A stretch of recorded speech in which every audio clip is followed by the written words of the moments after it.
E aí, pessoal, vamos continuar aqui com a nossa segunda parte da aula. Vamos falar um pouquinho a parte de simbologia de instrumentação. Então, como é que funciona isso? Sendo uma parte bem importante para vocês. Aqui é uma codificação que existe, uma codificação alfanumérica, que é predeterminada, que as pessoas conseguem entender e se comunicar. Alfanumérica porque ela possui letras e números. Então, o propósito disso é ter uma uniformização, para que as pessoas consigam se entender. Nesse contexto, o que a gente tem aqui? Primeira coisa que a gente pode ver é o tipo de sinal que existe. Por exemplo, deixa eu pegar um marca-texto aqui para destacar. Esse primeiro é um sinal de suprimento ou impulso. É um traço contínuo. O traço contínuo com dois esquinhos ele é chamado de sinal pneumático. Esse aspecto aqui é do sinal hidráulico. Aqui, esse aqui é um sinal eletromagnético ou sônico guiado. Isso aqui é uma ligação por software. Isso aqui, parecido com o anterior, só que com corte aqui, é um sinal binário pneumático. Então, esse aqui é um sinal pneumático. Esse daqui é um sinal binário pneumático. Aí um sinal elétrico, sinal não definido. Então um traço, que nem o anterior com os cortes aqui, mas o pneumático tem dois, aqui é só um. Então esse aqui é classificado como um sinal não definido. Quando em vez de ser um traço contínuo, ele é pontilhado, ou um traço contínuo com três esquinhos, ele é um sinal elétrico. Aqui você tem um tubo capilar, um sinal eletromagnético ou um sônico não guiado. Aqui você tem uma ligação mecânica, uma ligação por software, essas bolinhas. Quando você tiver um pontinho aqui no meio, é uma ligação mecânica.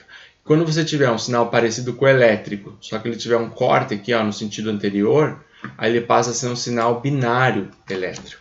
Então, quando você olha um fluxograma, você já consegue identificar ali. Então, observe o seguinte, eu tenho um traço contínuo, três esquinhos e um corte ao contrário. Um traço contínuo, três esquinhos e um corte. Então, esse aqui é um sinal binário elétrico. Beleza? Então, basta você olhar na tabela para entender como é que funciona. Nos meus fluxogramas, eu posso encontrar alguns valores. Por exemplo, pode ter uma raiz. Significa que aquele valor está sendo extraído a raiz. Você pode ter, às vezes, um compressor. Por exemplo, o compressor ele comprime, muda a pressão. Então, às vezes, em vez de ter a pressão na saída, a pressão na entrada, você pode ter uma razão, uma divisão. Então você pode ter um monte de símbolo que vai estar no teu gráfico que você ajuda a entender. Você pode também ter uma transformação de sinal, por exemplo, IP ou PI. Então o que é o I? O I é corrente elétrica. O P é um sinal pneumático, ou seja, aqui está tendo uma conversão de elétrico para pneumático. O contrário aqui, PI. Também existe o A/D ou D/A. O A é analógico e o D é um sinal digital. Então você tem uma conversão. Aí você pode também, como a gente viu aqui no fluxograma anterior, você tem essa simbologia, no caso as circunferências, elas têm um significado. Então, primeiro de acordo com o formato. Então, você tem aqui uma circunferência no primeiro, no segundo uma espécie de uma circunferência cortada. Aqui você tem uma figura com 6 lados e aqui você tem esse aspecto aqui dessa figura. Então, essa primeira é um instrumento discreto. A segunda aqui é um instrumento compartilhado. Então, o que muda? Tem a primeira, você tem aqui um quadrado ao redor. Esse formato aqui, você tem um computador de processo. E esse formato aqui é um controlador lógico programável, também chamado de CLP. Agora, esse teu instrumento, ele pode estar acessível ao operador ou não. Então, quando ele tem um traço contínuo, ele é acessível ao operador e está na frente do painel. Se o traço não for contínuo, for pontilhado, ou seja, o instrumento não está acessível, o valor não está acessível ao operador, ele vai estar, ou ele está atrás do painel. Então, o que você muda aqui? Todos seguem a mesma linha, todos esses estão acessíveis ao operador, de acordo com o formato deles, você sabe que tipo de instrumento que ele é, se ele está acessível ao operador ou não. Isso se eles estiverem na sala de controle central. Se eles não estiverem na sala de central, estiverem numa localização auxiliar, a ideia é parecida. O contínuo é acessível, o pontilhado é inacessível. Só que a diferença é que em vez de ter um tracejado, você tem dois. Aí ele está numa localização auxiliar. Se ele não tiver nenhum traço, nenhum pontilhado, significa que é um instrumento de campo, que ele está montado direto no campo. Então, se a gente olhar a próxima figura, observe o que a gente tem aqui. o pontilhado.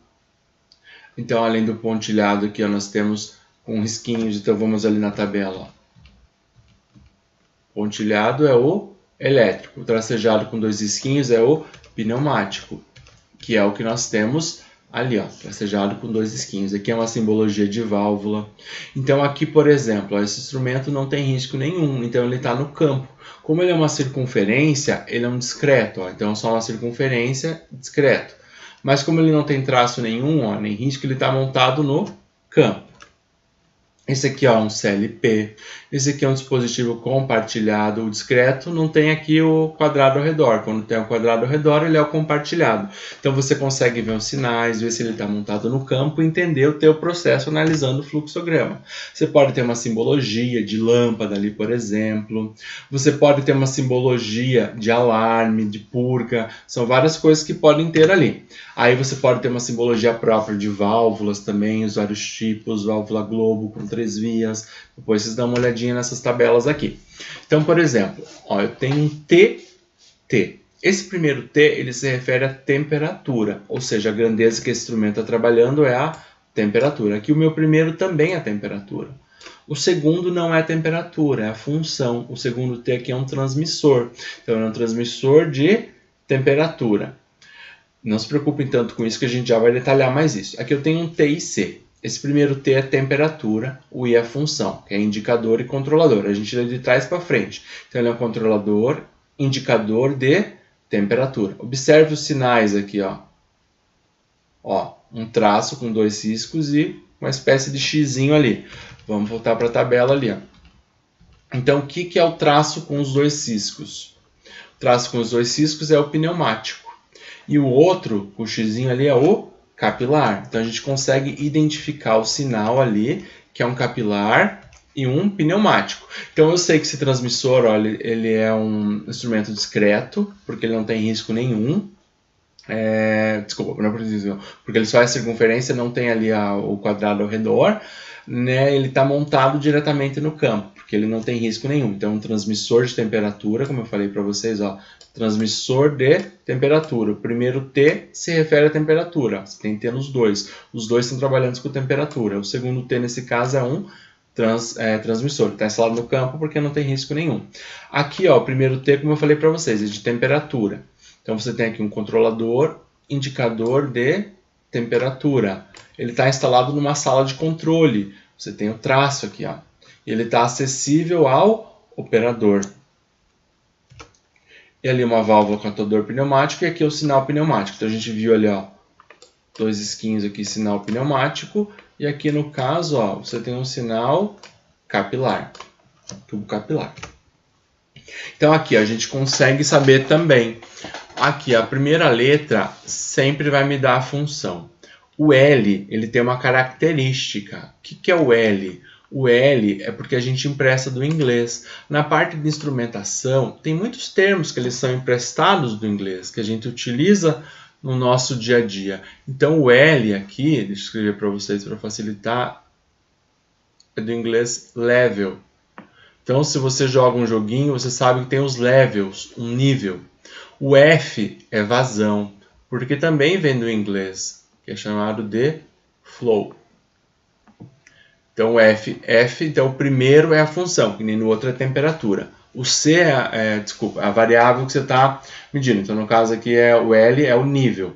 E o F é a vazão. E no outro exemplo, a gente tinha o T, que era a temperatura. O C é o controlador. Então, aqui é um controlador de nível. Então, um controlador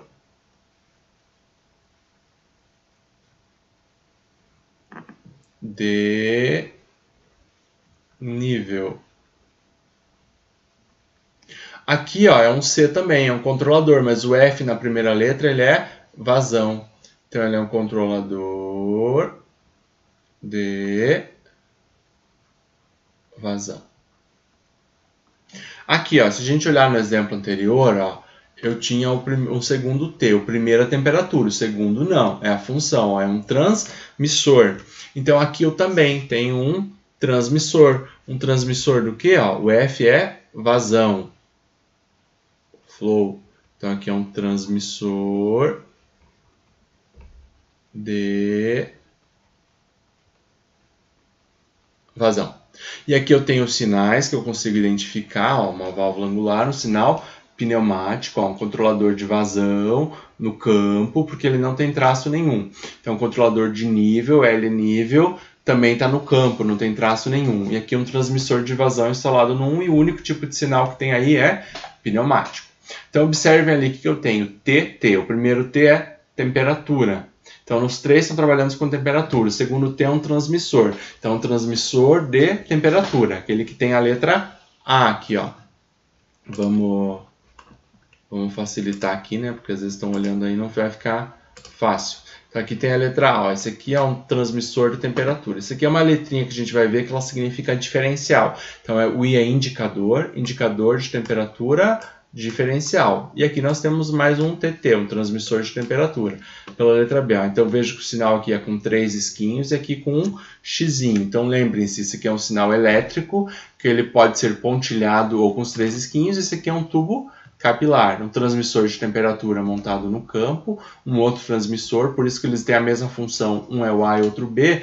Esse elemento no meio, aquele D, é diferencial, ou seja, você tem dois transmissores de temperatura. Aquele está me dando a diferença de temperatura, o diferencial de temperatura. Então a gente viu que essa parte de instrumentação, ela tem toda uma simbologia.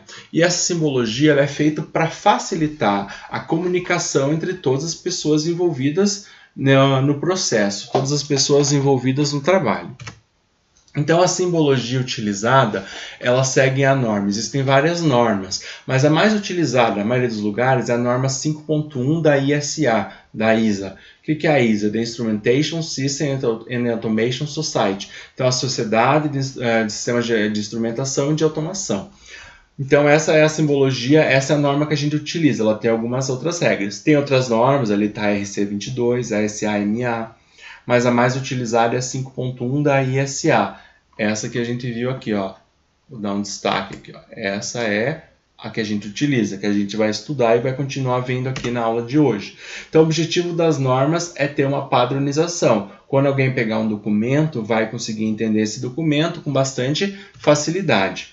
Então, a gente já começou a ver isso. Qual que é a padronização da norma? A primeira letra é a variável que você está medindo, controlando. Então, quando a gente viu lá o T ele poderia ser temperatura, o T ele poderia ser um transmissor, mas não, a primeira letra é a variável que está sendo medida, então é a temperatura. A função seguinte é a função que ele desenha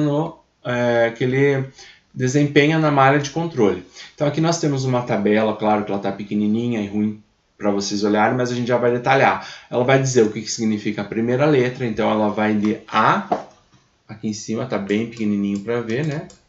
Ela vai de A até Z. E a gente consegue ver aquilo que vai ser feito, vai ser analisado. Então você tem uma simbologia. Essas simbologias com letra e número, nós temos os tags. Então, por exemplo, TIC 103. Então a primeira letra é a função. Lembre-se, a gente já viu isso aqui, temperatura. Aí a segunda letra, ele é o I, indicador. A terceira letra é controlador. Então, controlador, indicador de temperatura. Então, aqui a identificação da malha, ele é um T103. O número da malha é 103.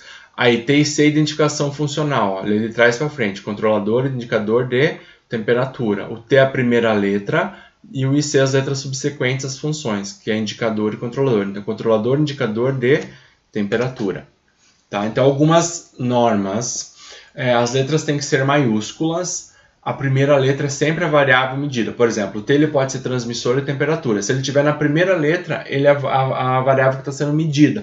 Então, uma temperatura, uma pressão, uma vazão, um nível. As letras subsequentes são funções, tipo transmissor. Então, a gente vê, aí pode ter uma letra modificadora no meio. Lembra de temperatura, a gente viu que o T é o diferencial. Então, o P na primeira letra é pressão. O D na segunda letra é diferencial. E o T não é temperatura, porque ele não está na primeira letra, ele está na última, então ele é um transmissor. Então, transmissor de pressão, diferencial. PT, nada de partido político aqui. Então, o primeiro P é pressão. O segundo T não é temperatura, é a função que ele desempenha, que é um transmissor. Então, aqui eu tenho um transmissor de pressão. O D no meio é que ele está me dando a diferença de pressão, ou seja, um transmissor de pressão diferencial. Então, assim, essas são as primeiras regras, né, iniciais, mas a gente vai vendo ali. Então, a CV, sempre que você vê V, ó, o C é controle, o V é válvula. Então, isso aqui quer dizer uma válvula de controle. O L a gente já viu, é level. Level é nível. Então, isso aqui é uma válvula de controle de nível. Então, as funções elas podem ser passivas, funções de restrição, função ativa ou uma função modificadora, como o D. A gente tinha um que era temperatura, né? E um que era de pressão ali no exemplo anterior. Então, ó, PDT, um transmissor, pressão, o D é uma função modificadora, ele é diferencial. Então, ele pode ser uma função modificadora, como a gente tem aqui. Então, a segunda letra, a primeira é o que ele mede, temperatura, pressão, vazão. A segunda letra é a função do instrumento. Esse instrumento pode ter mais de um modificador. Então, como é que funciona isso? Primeira letra é o que ele mede, digamos assim, falando no bom português. A segunda letra é função, ou pode ser uma letra modificadora quando você tiver 3. Tá? Quando o tag for muito grande, você pode dividir. Essa numeração pode ser dada de várias formas. Então, por exemplo, ó, T e C, você pode ter aqui ó, uma ordem, né? 100, 101, ou você pode ter eles todos como 100, ó, só muda aqui, ó. Controlador indicador de temperatura, controlador indicador de vazão, ó, 100, 101, tá? Conforme for conveniente, um pode ser a numeração em série, ó, 100, 101, paralelo, T e C 100, você pode manter a nomenclatura igual ali para todas. Então vamos detalhar um pouquinho mais as letras, como que elas funcionam.